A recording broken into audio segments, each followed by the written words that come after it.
Nós, a Europa, tem a ver com a Europa, tem a ver consigo. À sexta, uma reflexão sobre a atualidade europeia. Retomamos esta sexta-feira este programa Nós, a Europa, hoje com a participação de Marco Teles, do Centro de Informação Europe Direct Madeira. Boa tarde, Marco Teles. Boa tarde, Marta. É quase incontornável fazermos uma referência ao que aconteceu recentemente no Capitólio, nos Estados Unidos da América. Impensável, quase. Exatamente. Bom, o programa de facto é o Nós, a Europa, mas efetivamente não. Acho que o destaque desta semana vai para os acontecimentos tristes que aconteceram nos Estados Unidos, não é? Em particular aqui no Capitólio, e que não deixa de ser um alerta, penso eu, para a questão de que nós não podemos ser condescendentes com a questão dos populismos. Eles crescem, tendem-se a extremar com o tempo, e isto é um alerta também para os problemas que nós temos um pouco por toda a Europa, também cá, dentro do Portas também temos situações deste género, e um alerta para que, se me permite a expressão, que os candidatos a Trump que por aí andam, e não são assim tão poucos, que estejamos atentos a esta situação. É este fenómeno. É de facto deplorável. Em qualquer eleição resulta sempre um vencedor e um vencido, ou vários vencidos, e a tradição manda que realmente quem perde felicite o vencedor, tanto mais que as eleições foram justas, foram corretas, e portanto a única coisa que havia aqui a fazer era garantir uma transição pacífica para o próximo presidente, e não é isso que tem vindo a acontecer. Há reações por parte da União Europeia? Há dos reações Estados? de todo o lado. Acho que de qualquer país democrático as reações foram no sentido de realmente algum espanto pelos acontecimentos, por aquilo que efetivamente aconteceu no Capitólio, e esperar haver aqui uma esperança para que de facto as relações com o próximo presidente sejam mais pacíficas, mais coerentes, pelo menos, do que o que tem acontecido com a administração de Trump. Marco Teles, 2021 foi determinado ser o ano europeu do transporte rodoviário. Peço desculpa. 2021 é o ano europeu do transporte ferroviário. Uma aposta, então, nos comboios.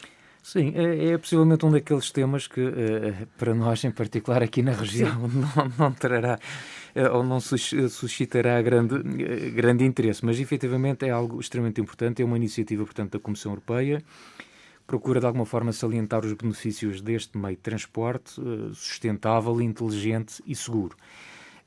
E de facto, através depois de um conjunto de atividades que irão decorrer ao longo de 2021, o que se pretende é incentivar a utilização do transporte ferroviário, quer pelos cidadãos, quer pelas empresas, e será importante aqui relembrar que, quando falamos do transporte ferroviário, falamos de um meio de transporte que tem um peso ou um impacto muito reduzido no que toca às emissões de gases com efeito de estufa, portanto, fazendo do meio de transporte ferroviário um dos mais sustentáveis em matéria de transportes. Curiosamente, apesar desses benefícios, apenas 7% dos passageiros utilizam o transporte ferroviário no total, a nível europeu, e somente 11% das mercadorias recorrem a este meio de transporte. Portanto, anda aqui um potencial de crescimento muito grande para este meio de transporte. Covid, vacinas, vamos continuar a ouvir falar disto ao longo de 2021. A pandemia não abranda, antes pelo contrário, mas as vacinas estão aí e há esperança no horizonte. Sim, eu 5 notas assim muito rápidas sobre a questão da pandemia. De facto, como a Marta disse bem, o número de vítimas não para de aumentar. Contabilizando só o que se está a passar no espaço europeu, já estamos quase a atingir a fasquia dos 16 milhões de infectados e cerca de 400 mil mortes, portanto são números de facto assustadores. E esta possibilidade dos confinamentos totais, que experimentamos em março e que obviamente ninguém gostou, começa a ser uma possibilidade cada vez mais real. E portanto já tivemos, inclusivamente ainda no final do ano passado, países já antecipar esta situação, o caso da Alemanha, o caso do Reino Unido, da França, e a tomar medidas um pouco mais drásticas para fazer face a este aumento. E volta a considerar-se. E volta a considerar-se, inclusive hoje tem sido o tema que está um pouco na ordem do dia. Um segundo aspecto é dizer também que o processo de vacinação é obviamente a melhor arma que temos contra a Covid-19, mas é um processo demorado. Até alcançarmos a tal desejada imunidade do grupo. Portanto, é verdade que as vacinas estão aí, neste momento já estão 2 autorizadas pela Agência Europeia do Medicamento, mas até que toda a população seja vacinada, ou pelo menos aquele número que é considerado o essencial para se alcançar a imunidade, ainda leva algum tempo, ainda para mais, como já se percebeu que efetivamente uma dose de vacinas não chega, será preciso uma segunda e, portanto, isto é um processo demorado. Terceiro aspecto, se me permite, só para dizer que tão importante como a questão das vacinas são os comportamentos conscientes e responsáveis que cada um de nós deve ter no combate à pandemia. E, portanto, acho que tirando a medida extrema do confinamento total, as outras medidas, normalmente as eficácias são um pouco mais reduzidas, até porque assentam muito no benefício da dúvida que se dá aos cidadãos, às empresas e no acreditar no bom senso de cada um. E a verdade é que o bom senso não é propriamente uma coisa que ande por aí a imperar, digamos assim. E, de facto, os resultados estão um pouco aqui à vista. Neste momento a tendência é até que os números venham a crescer e que isto é um pouco, de certa forma, o resultado até de alguns excessos de período natalício e de fim de ano. Um quarto aspecto, só para dizer que parece-me que nesta questão da vacinação o papel da comunicação social será extremamente importante. Chocou-me ver que, por exemplo, sejam publicados títulos como técnica do IPO morre 2 dias após a vacina. Isto é um título que não pode vir cá para fora. Sim. Não pode porque, de facto, sendo, na verdade, o que lá está não é fake news, não é uma mentira, é um facto. Sim. Mas nós sabemos muito bem que a generalidade das pessoas, e sobretudo recorrente aos meios digitais, não se põe a ler a notícia na íntegra. Nós lemos um título e, portanto, o título dito desta forma é realmente enganador. Porque o que se provou é que efetivamente acontece uma morte, que essa pessoa tinha de facto sido vacinada, mas não foi, a morte não decorre da aplicação de uma vacina. Como provou depois a autópsia. Como se veio a provar, exatamente. E, portanto, acho que tem que haver um cuidado muito grande em relação à forma como se trata esta matéria das vacinas. É uma responsabilidade de quem comunica. É uma responsabilidade de quem comunica e é também nós, enquanto cidadãos, também já aqui falamos várias vezes sobre essa questão, de termos este cuidado de procurar fontes fidedignas quando se procura informação e também de evitar a partilha de informação quando nós não temos a certeza, porque obviamente se uma notícia deste género que eu estou a partilhar nas redes sociais e outra pessoa partilha, multiplica-se o efeito e na verdade depois o impacto é grande. E a desinformação é muita em relação a este aspecto da vacinação, do coronavírus no global, enfim. Sem dúvida, ainda há muita desinformação, apesar de, por exemplo, recordo-me que a própria Comissão tem uma página específica até para falar desta questão da desinformação, mas, portanto, aqui o conselho, obviamente, é o mesmo que já aqui foi dito, é que as pessoas procurem as fontes mais credíveis, ou seja, as fontes relacionadas com as autoridades de saúde pública, o Centro Europeu de Prevenção e Controlo de Doenças, por exemplo, a Organização Mundial de Saúde, enfim, deverá ser assim nestas estruturas que procuramos as informações mais fidedignas. Em relação à vacinação. À vacinação. Efetivamente, a notícia desta semana é que a Comissão, portanto, concedeu uma autorização condicional para uma segunda vacina contra a Covid-19, desenvolvida pela Moderna. Portanto, estamos aqui a falar de 160 milhões de doses de vacina adicionais. É que, aliás, hoje também veio também a notícia ao público, creio que ainda esta manhã, que de facto há um reforço também de cerca de 300 milhões de vacinas por parte da Pfizer, portanto aquela que já estava em curso. Sim, e que a extensão do contrato. Exatamente. E, portanto, aliás, há também uma terceira vacina já a ser estudada pela Agência Europeia do Medicamento para uma aprovação que se estima venha a acontecer na próxima semana ou eventualmente até, na pior das hipóteses, no pior cenário, até o final do mês de janeiro. Eu só uma nota para um pormenor que aqui referi e que pode passar assim um bocadinho despercebido. é que eu disse que a Comissão Europeia concedeu esta semana, portanto, uma autorização condicional. E um bocadinho explicar o que era esta questão. Sim. Portanto, a autorização condicional da introdução no mercado de uma vacina ou de um qualquer medicamento, ela é baseada, no fundo, em dados menos completos do que é aquilo que é habitual. E exigidos normalmente por uma autorização para introdução no mercado. Portanto, o fabricante pede uma autorização, exatamente, tem que cumprir O que acontece é que esta autorização condicional ocorre regras. Quando se considera que o benefício da disponibilidade imediata desse medicamento, ou neste caso desta vacina, é claramente superior ao risco associado ao facto de ainda não existirem todos os dados que são considerados normais. Sim. De qualquer forma, é bom que se reforce este aspecto. Uma vez dada esta autorização condicional de introdução no mercado, as empresas, neste caso os laboratórios, ficam sujeitos a ter que apresentar os dados adicionais e, inclusivamente, apresentar dados que sejam provenientes de estudos novos que venham a ser desenvolvidos ou que estejam ainda em curso. Sim. Uma coisa é certa, embora toda a informação não esteja lá, essa autorização condicional só é dada quando a vacina é segura e eficaz. Portanto, estas são as duas palavras-chave.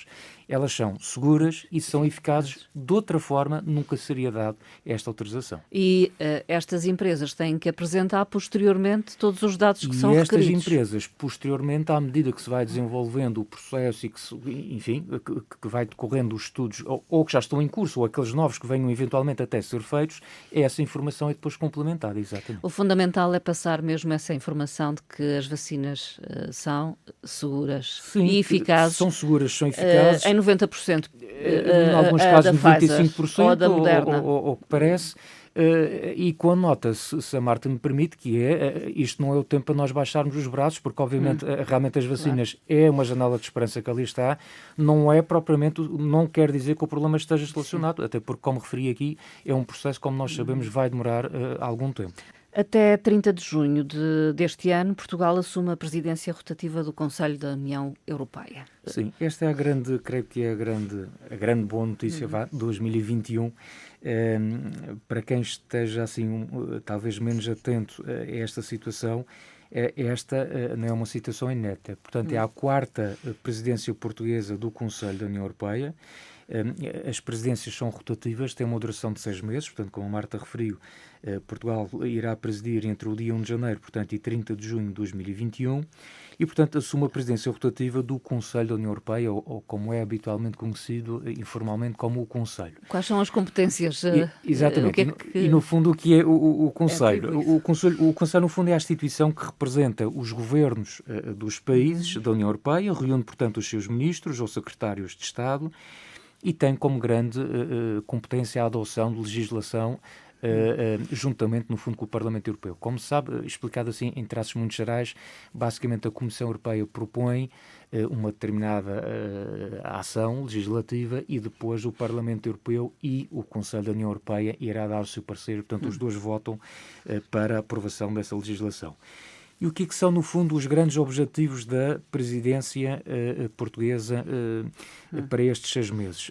3 aspectos que são muito importantes e que, no fundo, não venham romper com o trabalho que já vinha atrás, neste caso feito pela Alemanha, que foi assumir a anterior presidência. É a continuidade. É, obviamente, a continuidade. A primeira prioridade é promover a recuperação, assegurando a chamada transição verde e digital e, portanto, nesse aspecto, aquele desbloqueio da questão do orçamento que foi conseguida mesmo no encerramento do ano e também daquele pacote de ajuda do plano de recuperação do Next Generation EU, foi um aspecto positivo. Portugal não teve que herdar essa responsabilidade de aprovação, portanto, esse processo já ficou resolvido e, portanto, será fundamental agora para este processo da recuperação. A segunda prioridade é o pilar europeu dos direitos sociais, a concretização do pilar europeu dos direitos sociais, e o terceiro, que obviamente também aqui é importante, que é reforçar a autonomia de uma Europa aberta ao mundo. Portanto, já se percebeu, aliás, sempre foi política europeia de estar aberta para o mundo, a Europa não se fechar sobre si mesma, mas também no âmbito deste aspecto, notou-se, inclusive decorrente da situação da pandemia, que em algumas matérias a Europa terá que trabalhar um bocadinho mais para se afirmar a nível mundial e não estar tão dependente de outras áreas do globo. Podemos acompanhar tudo o que vai acontecendo em termos de presidência portuguesa do Conselho da União Europeia num sítio na internet. Sim, o convite é que toda a informação está disponível na página 2021portugal.eu. Além do site que foi criado especificamente para a presidência portuguesa, existem também páginas nas redes sociais, portanto no Instagram, no Facebook, com muita informação. Está, de resto, lá disponível o programa bastante até exaustivo de eventos para estes 6 meses, na medida do possível, atendendo à situação da pandemia, como é óbvio. Sim. E, portanto, todas as informações que se possa querer pesquisar de forma mais detalhada estão disponíveis, de facto, nesta página. Marco Teles, estão abertas as candidaturas para estágios em instituições europeias. Quer fazer uma referência? Sim, há sempre candidaturas abertas para diferentes tipologias de estágios.